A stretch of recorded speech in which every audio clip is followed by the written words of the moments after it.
My Nissan 350Z is riddled with problems. And most of those are pretty obvious as soon as you take a look at it. Obviously we've got a fitment issue on the back and the same problem on the front. The body kit doesn't match the colour of the car. We have an engine management light on the dash. But the things that we're going to be fixing in this video might not be so obvious. The interior on this car, one, absolutely stinks. And I think I found the cause of that, and I may have also fixed it off camera.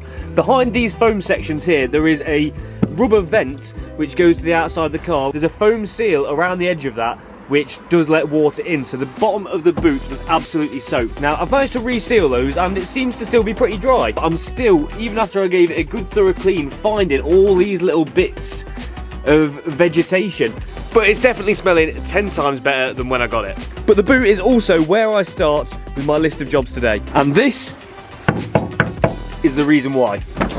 So the inside of the car is always super noisy, and I think there's two main reasons for that. One, the back of the boot has no real sound deadening in there, and that bottom floor really just acts like a drum and really resonates whilst you're driving. Number two, well, let me show you this one.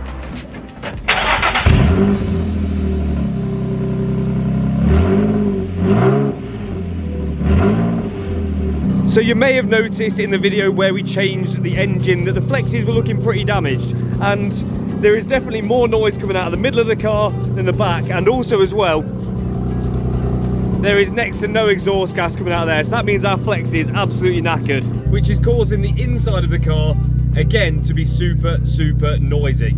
Allow me to demonstrate.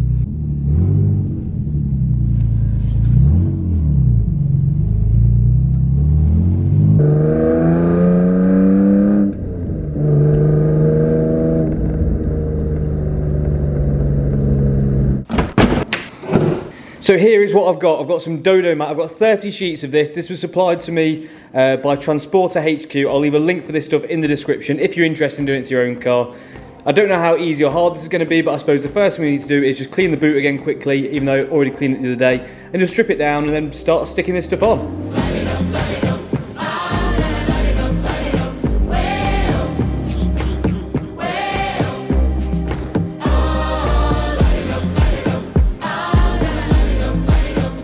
So luckily, as I just said, I did have the boot apart the other day trying to fix this leak, so I know how it comes apart and I know which clips have already broken, so it comes apart pretty easily and it's already pretty clean, but it needs another quick blowout, a quick hoover and a wipe down with some MA interior detailer.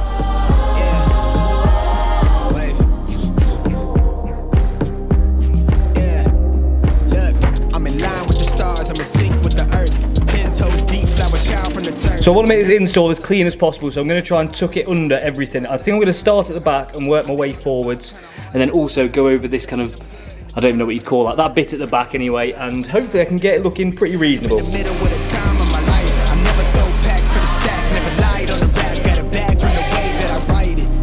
So it turns out the application of this stuff is about as easy as it gets. All you've got to do is heat it up to help the adhesive bond, peel off the backing, and then stick it down.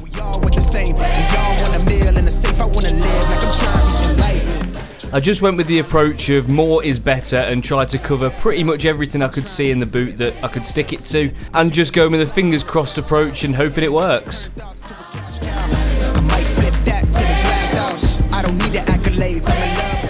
Okay, so this is where I'm up to, and I've done, I think, most of the important areas in the boot and a bit more, but I'm hoping you won't see any of this when all the carpets and all of the spare wheel and everything are back in. So I've kind of just slapped everything on and heated some of them, but now I'm just going to post heat all of it, press it all down, and then start refitting everything back up.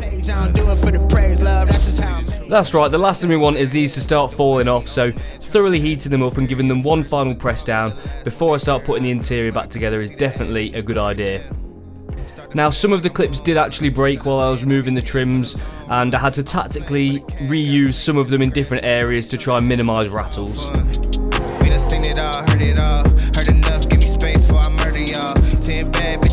So once the interior goes back together, the spare wheel goes in and the boot floor, and that is the first job ticked off our list for this video.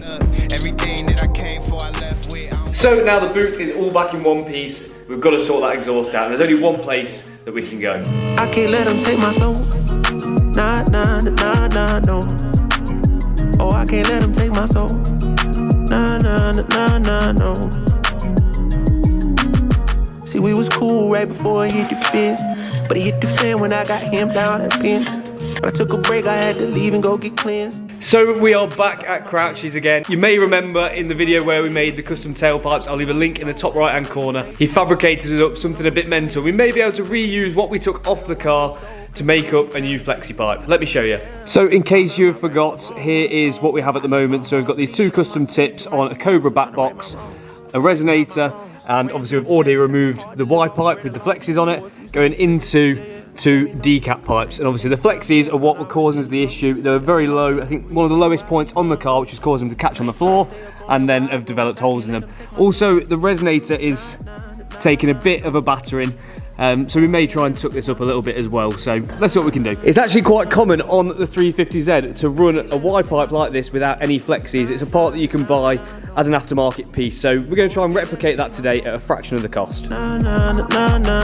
So this is a job that has been long overdue for a long time. Those flexis were blowing horrendously and I could not bear to drive the car. It sounded awful, and I know these V6s can sound really good. So once the old Y pipe was off the car, we could see exactly what we needed to do. We're not actually going to be replicating the Y shape off the flexi pipes. We're going to do it slightly differently, just to give better flow through the exhaust. My little partner called a body for a Maserati. He told him get about the car. So once we've got the first little pipes made up, we did have to make some flanges. Not necessarily the most efficient way to do it, but it was still quite cool to see. I just had to let him know it ain't the end of times yet. I know, but it's getting close. These demons really out to get you, so you better guard your post. There's certain things I could probably let go, but I can't let them take my soul. Nah, nah, nah, nah, no. And now you can start to see how our new pipe differs and how also it's going to be giving that better flow and hopefully a much better sound too. So you may remember in the last video we didn't actually finish fitting the Rocket Bunny kit. We still had the diffuser to do, so I thought I'd bring that with me to keep me busy and keep me out of Crouch's way.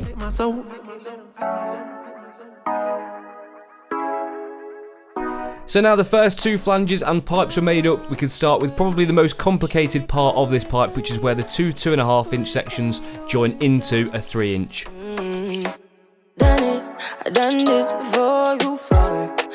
So Crouchy did this by cutting two 2.5 inch bends, welding them together and then flaring the exit to make it into a 3 inch. Telling me you need me, but I'm from a city that's high school. I give them this cinema. And then once this was done, it was just a case of using the right length of 3 inch pipe to get us to the next flange on the car.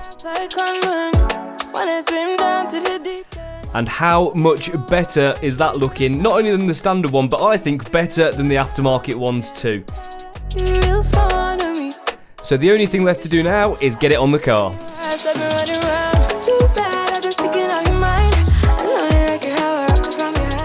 Okay, so the new flexiless Y pipe is now on and it's looking pretty goddamn sweet, and it couldn't have gone in much easier, to be honest with you. So Martin, you've done a spot-in job on that, mate, honestly, nailed it. And also as well, we've managed to finish off the Rocket Bunny body kit by fitting up the new diffuser. I'll show you properly in a minute, but using some riv nuts into the diffuser, into the bumper, and also making a bracket up back here. It's not very visible, but that's keeping it absolutely sturdy. So I think we've smashed it today. Time is now 9:10 on a Sunday. So Martin, thanks for all your hard work, mate. You're most welcome. You're a legend. You're most welcome. I love you. So now we've got through our list of problems, it's time to see how big of an improvement there is. So first things, let's go for a drive.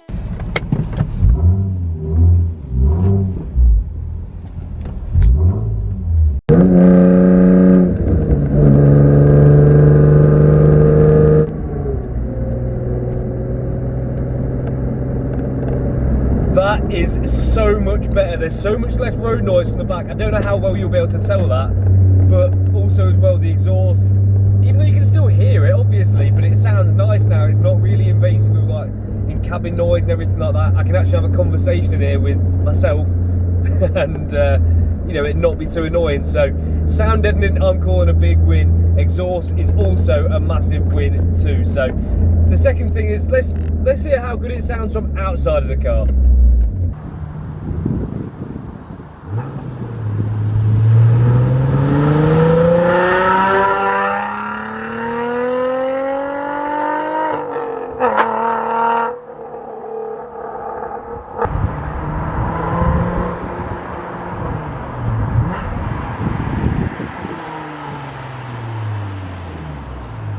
So how much better is the 350Z sounding now with that wire pipe on? It's sounding night and day different. I'm not embarrassed to drive the car anymore, even though I probably should be. So in this video, we've managed to make it sound better on the inside and on the outside, and also finish off the body kit. And to me, with it sounding this good and being this much more drivable, it's almost ready for a road trip.